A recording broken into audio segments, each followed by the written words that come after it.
अमरीकी सदर का ग्रीनलैंड पर कब्जे का ख्वाब। ट्रंप ने ग्रीनलैंड पर अमरीकी झंडा लगाने की तस्वीर शेयर कर दी। तस्वीर में उनके साथ जेडी वैंस और मार्को रूबियो भी मौजूद हैं। ट्रंप का ग्रीनलैंड से मुताल्लिक इजलास में शिरकत पर इत्तेफाक। अमरीकी सदर का कहना है कि ग्रीनलैंड के मामले पर अब वापसी का कोई रास्ता नहीं। डेनमार्क ग्रीनलैंड के तहफ़्फ़ुज़ की सलाहियत नहीं रखता। उधर डेवोस में खिताब करते हुए अमरीकी वज़ीर ख़जाना बोले कि दरअंदाजी की सूरत में अमरीका को ग्रीनलैंड का दिफा करना पड़ सकता है। ट्रंप का मानना है कि ग्रीनलैंड गोल्डन डोम दिफाई निज़ाम के लिए निहायत अहम है। यूरोप पुरसुकून रहे, गहरी सांस ले और जवाबी कार्रवाई ना करे। उधर यूएई और बहरीन ने ट्रंप की गजा बोर्ड ऑफ पीस में शमूलियत की दावत कबूल कर ली। सऊदी काबीना ने भी ट्रंप के बोर्ड ऑफ पीस की हिमायत कर दी। फ्रांसीसी सदर का गजा अमन बोर्ड में शामिल होने से इनकार। अमरीकी सदर ट्रंप ने मैख्वा को ओहदे से हटाने की धमकी दे दी।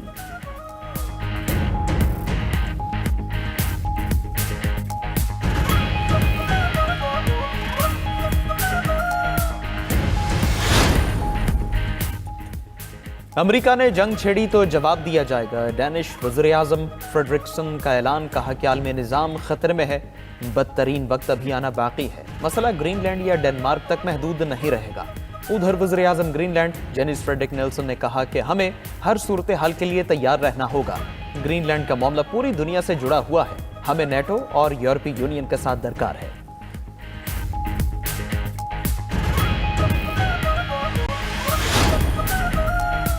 फ्रांसीसी सदर मैख्वा की ट्रंप की पॉलिसीज पर शदीद तनकीद। वर्ल्ड इकोनॉमिक फोरम के इजलास में सरबराहान मुमलिकत और आलमी रहनुमाओं की शिरकत। मशरिक़ वस्ती की सूरत हाल, यूक्रेन जंग और ग्रीनलैंड के मसाइल पर बहस। फोरम से खिताब में फ्रांसीसी सदर ने कहा कि नए टैरिफ दबाव के तौर पर इस्तेमाल हो रहे हैं। अमरीका पाबंदियों के जरिए हमें ताबे करना चाहता है। यूरोप को चीन की सरमायाकारी की ज़रूरत है। जर्मनी ने कहा कि ट्रंप की टैरिफ धमकियाँ नाकाबिले कबूल हैं। चीनी नायब वज़ीर आज़म बोले कि तजारती जंगों में कोई फातेह नहीं होता। दुनिया को जंगल के कानून की तरफ नहीं लौटना चाहिए।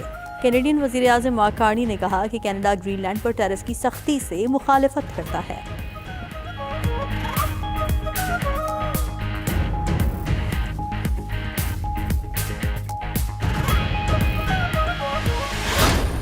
भारत की शरंगे सिफारतकारी भारत को तनहा करने लगी। पाकिस्तान मुखालिफ सवाल पर पोलैंड की वज़ीर ख़ारजा ने भारतीय सहाफ़ी को चुप करा दिया। कहा, अगर भारत को उनके दौरे पाकिस्तान पर तशवीश होती है तो पोलैंड को भी भारत और रूस की फौजी मशकों पर एतराज़ हो सकता है।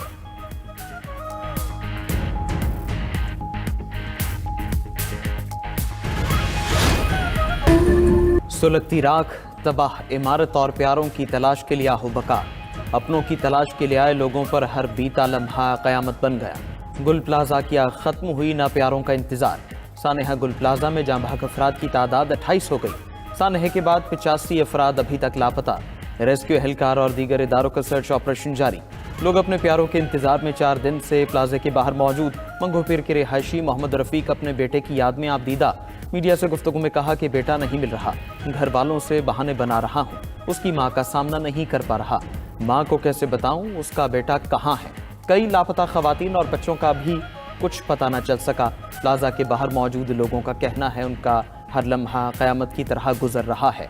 उधर गुल प्लाजा का ग्राउंड और पहला फ्लोर क्लियर, दूसरी और तीसरी मंजिल पर तलाश का अमल जारी। गुल प्लाजा की पूरी इमारत खंडर में तब्दील, दीवारों और छत पर दरारें। आतिश ज़दगी के बाद गुल प्लाजा के अंदरूनी मनाजिर 92 न्यूज़ पर।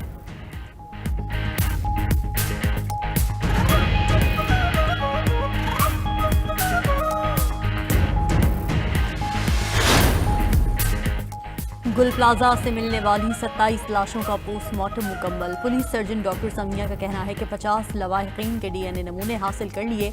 8 मैयतों को शनाख्त के बाद वरसा के हवाले कर दिया गया। मलबे से मिलने वाली इंसानी बाक़ियात की लॉकेट की मदद से शनाख्त हुई। लाश की शनाख्त 33 साला मिसबा इरफान के नाम से हुई। एक खातून की फैमिली के 4 अफराद भी लापता हैं। डिप्टी कमिश्नर जावेद खोसो के मुताबिक लापता 85 में से 39 अफराद की आखिरी लोकेशन गुल प्लाजा थी। गुल प्लाजा का 40% हिस्सा गिर चुका है, बाकी इमारत भी गिरने का खदशा है। रेस्क्यू टीमों ने एक दुकान से मिली तिजोरी ताजिरों के हवाले कर दी। गुल प्लाजा से मिलने वाला सामान केएमसी ग्राउंड मुंतकिल, मिलने वाला सामान मुतासरा ताजिरों को वापस दिया जाएगा।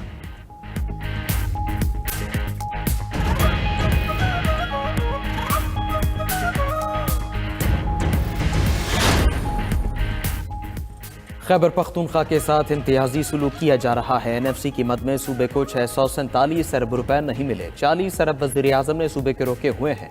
रहनुमा PTI असद कैसर का कौमी असम्बली में इज़हार ख्याल, कहा कि हम दहशतगर्दी के खिलाफ हैं, नेशनल एक्शन प्लान पर मुकम्मल अमल दरामद चाहते हैं। हम पाकिस्तानी हैं, हमारा जीना मरना यहाँ है। वज़ीर आला खैबर पख्तूनख्वा को कभी दहशतगर्द कभी स्मगलर कहा जाता है। क्या इस तरह हमारे साथ मुज़ाकरात करेंगे? हम आपको इज्जत देते हैं मगर आप गालियां देकर कहते हैं कि आओ।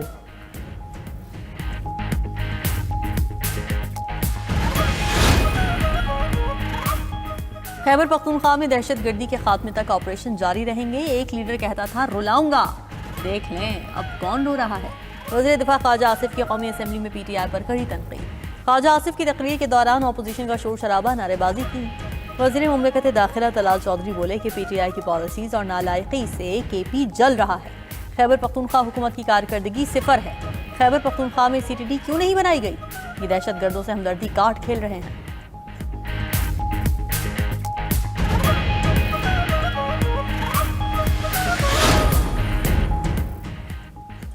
PTI के हिमायत याफ्ता अल्लामा राजा नासिर अब्बास सेनेट में अपोजिशन लीडर बन गए। अल्लामा राजा नासिर अब्बास ने 32 में से 22 अपोजिशन मेंबरान की हिमायत हासिल की। वज़ीर कानून आज़म नज़ीर तारड़ ने कहा, अपोजिशन लीडर की तैनाती मुस्बत अमल है। इख्तिलाफात अपनी जगह, लेकिन माहौल बेहतर रखना जमहूरियत का हुस्न है। अल्लामा राजा नासिर अब्बास ने ऐवान में खिताब करते हुए कहा, बानी PTI की रिहाई सियासी बहरान के खात्मे का वाहिद हल है।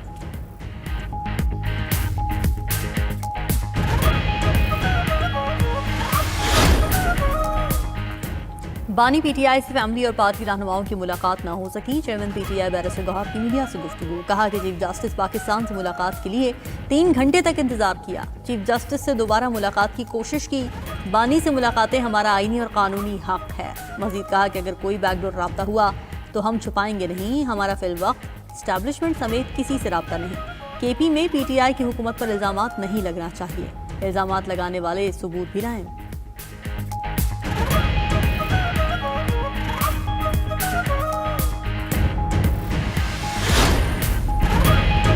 सुप्रीम लीडर पर हमले का मतलब पूरी इस्लामी दुनिया से ऐलान जंग होगा। ईरान की पार्लिमानी कमेटी कौमी सलामती ने अमरीका और इत्तेहादियों पर वाजे कर दिया। कहा, खामनाई पर हमले से जिहाद का ऐलान और दुनिया भर में रद्द-ए-अमल आएगा। ईरानी सदर मसूद पेज़ेश्कियान भी आयतुल्लाह खामनाई पर किसी भी तर्ज के हमले को मुकम्मल जंग करार देते।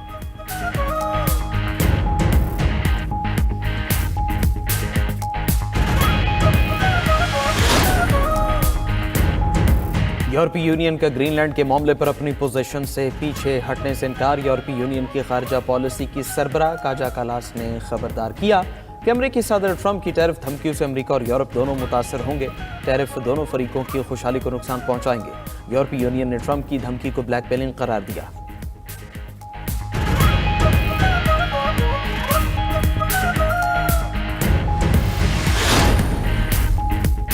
शामी हुकूमत और कुर्द फोर्सेस के दरमियान एक बार फिर जंगबंदी मुआहदा तय। 4 रोज़ा जंगबंदी पर इत्तेफाक। गुज़िश्ता रोज होने वाले मुआहदे के चंद घंटे में ही झड़पें शुरू हो गई थीं।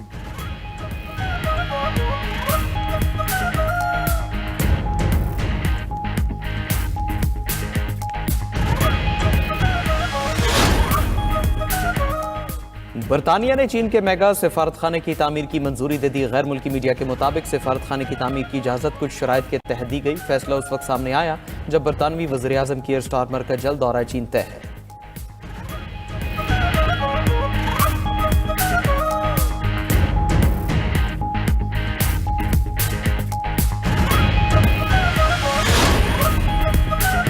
अमरीका, रूस और चीन बर्फानी तूफान की जद में। तीनों ममालिक में शदीद बर्फबारी से निज़ाम ज़िंदगी मफलूज हो गया। अमरीकी रियासत मिशिगन में बर्फबारी के बायस 100 से ज़ायद गाड़ियाँ आपस में टकरा गईं।